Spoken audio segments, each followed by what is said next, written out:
Hi everyone. So, my absolute favorite thing about days like today is getting to watch everyone walk for graduation. I love it, man. I'm not talking about the diploma part though. That part is alright, I guess, but I'm mostly talking about the part where a student is called up by the class orders, and then it takes roughly a few months for them to stand up, stumble over all of their classmates' legs, and finally reach their destination. I mean, it literally takes up 90% of the ceremony just watching kids weave through a maze of folding chairs. And now, since we went virtual, we never get to witness that. We just kind of pop up on the screen, diploma in hand. So, as valedictorian, I think it's the least I can do to try and replicate that amazing experience we're missing. Mrs. Titus, if you could do me a favor and call me up to the podium, I'm going to give you guys a taste of the graduation walks we're missing. Sean Fiscus, Valedictorian.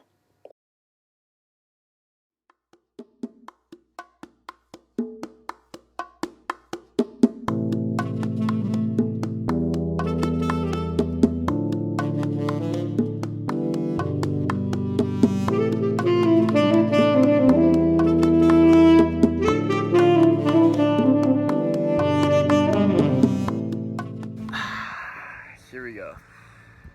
Many graduation speakers give shout outs to the people that have been their mentors or supporters, and I'm definitely going to knock those out later. Believe me, when I found out you could charge $20 for a shout out, I knew I couldn't pass that up. I mean, these are tough times. But I thought about my 3 years at Mercersburg, and I realized I should probably make an apology instead of a shout out first. This one's for Miss Titus. During the spring of my 10th grade year, we had a home track meet, right? The first race was the 4x800 meter relay, and I was the first runner. I must have been dehydrated or something that day, because while I was running, my body felt like I had been sitting on a couch for a month in quarantine and just decided to jump up and run a race. Not that I know how that feels or anything. But anyway, I felt terrible, and when I finished the race, I tripped and fell face first into a pile of gravel, badly chipping 4 or 5 of my teeth. Here's where Miss Titus comes in. I was a mess and thought that my teeth were permanently damaged, so she came over and told me, "Sean, you're gonna be okay. In the meantime, though, you have a pretty impressive battle scar." Mrs. Titus, I think I might have replied with something like, "I look like a shark ran into a giant cheese grater and then walked away." It might have been a bit more vulgar than that. For that comment, I would like to apologize. So I was thinking about this story the other day when I bit into a particularly tough apple and had to double check that I was chewing on Granny Smith and not my dislodged canine teeth. I thought about how, following my conversation with the head of school, I trudged to the locker room bathroom to clean the blood and guts off my face. At first, I was frustrated by Mrs. Titus's comment. Instead of telling me that my teeth could easily be fixed by a dentist in a few days, she said that I had an impressive battle scar. Does she think I'm some sort of maniac who shreds his face open just to show off his bloody lip? But then I looked in the mirror. Let me tell you, I looked sick. I mean, my face took a serious beating. One of my teeth was literally half as tall as the others. I'd be lying if I told you I didn't snap a few mirror selfies before heading back to the track meet. I realized that I'm actually glad Mrs. Titus didn't say something like, "Don't worry, your teeth will look fine in a few days." In a way, it's like someone saying, the pandemic will be over eventually and you will look back on it as a meaningful experience.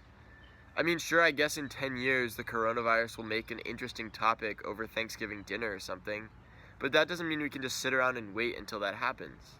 We've already been waiting for months and it's driving us crazy.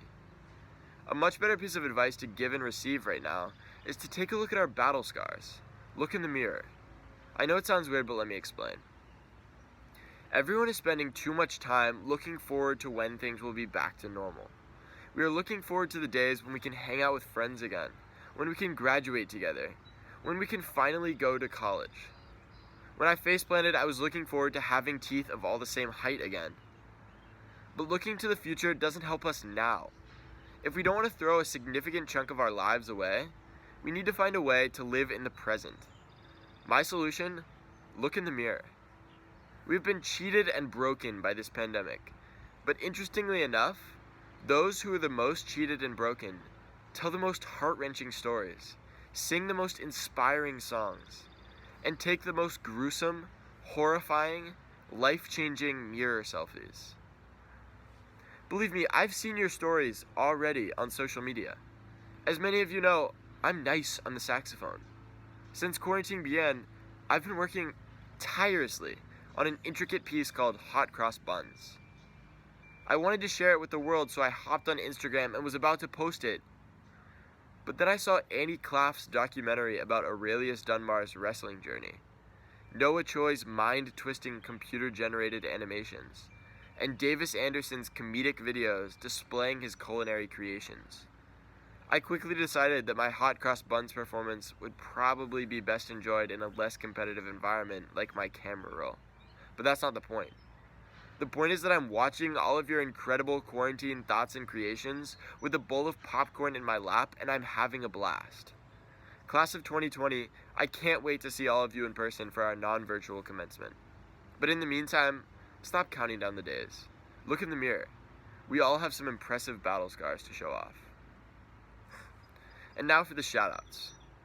I couldn't imagine my life at Mercersburg without my beautiful best friend, Naima Winter. She's a queen on the stage, a cooker-upper of masterpieces in the art studio, and my go-to person for spending the day doing nothing but kicking chunks of ice around the quad. Next up is my roommate Akash Kaduru, who is my best friend in our room and my sworn enemy on the track. No, just kidding. He's my enemy in the room too. In all seriousness, Akash has been my biggest inspiration in running, and actually in life. He sets goals so outrageous that they are laughable, and then somehow, with his unbelievable work ethic, he achieves them. His 1,600-meter race in 4 minutes and 31 seconds during his junior indoor track season still stands as the most extraordinary feat of determination that I have ever witnessed. Thank you to Grace Lewis and Sarah Norbosch, who have kept the gang together during quarantine and helped me avoid going insane. Thank you to my lifelong friend from home, Jack Twigg, and my brother Cole. Our adventures together are somehow always instant memory makers. Lastly, thank you to my parents, who have literally given up their lives for me, from driving me everywhere to cooking up the tastiest enchiladas my mouth has ever met. I mean, I get that they signed up to be my parents and all, but some of the things they have done for me were definitely not in the original deal. Remember, if I mentioned your name in this speech, I'll be accepting payments via Venmo. Congratulations, class of 2020.